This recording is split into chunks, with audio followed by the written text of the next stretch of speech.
André Dupont, figure incontestée de l'insertion professionnelle, à la tête du groupe Vitamine T depuis 31 ans, rattrapé par une jeunesse trouble au sein de la communauté traditionnaliste de Riaumont. L'homme avait été placé enfant dans ce foyer rigoriste catholique, aux méthodes éducatives brutales. Il y est devenu éducateur de 1977 à 1982.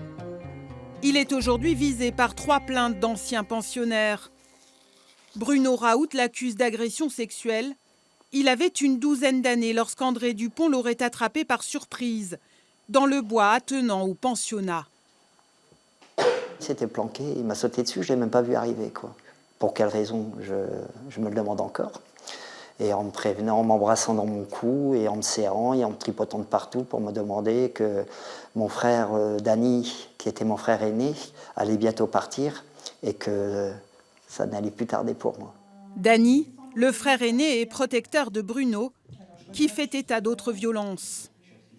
Je l'ai déjà vu tabasser des enfants. Et pas qu'une seule fois. C'était des coups de pied, des claques, ça pouvait être des punitions. Alors ça, je l'ai subi aussi, c'est aller jusqu'à Vimy avec un sac à dos rempli de parpaings en pleine nuit, parce qu'on avait parlé que ça ne lui plaisait pas. Puis Riaumont, c'était comme ça. Il n'y avait pas qu'André Dupont. Dupont faisait partie de la bande, quoi. Médiacité, qui révèle l'affaire, mentionne 2 autres plaintes déposées en octobre dernier contre André Dupont. Par la voix de son avocat, ce dernier a décliné notre demande d'interview et indique n'avoir jamais eu à répondre de ces faits qu'il conteste.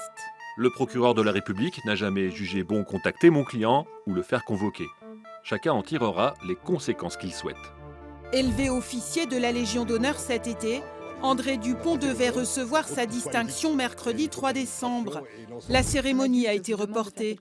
Une bonne chose pour la députée nordiste Violette Spilbout, qui a entendu nombre de témoignages de victimes de Riaumont. Je crois qu'une remise de distinction était plus que maladroite, elle était inutile, elle était blessante pour des victimes qui aujourd'hui ont 60, 65 ans et qui sont bien là dans notre région Nord-Pas-de-Calais et qui ne peuvent pas supporter cela. Donc c'est à M. Dupont son droit de se défendre, bien sûr. Aux autorités judiciaires de dire le droit, indique de son côté le groupe Vitamine T.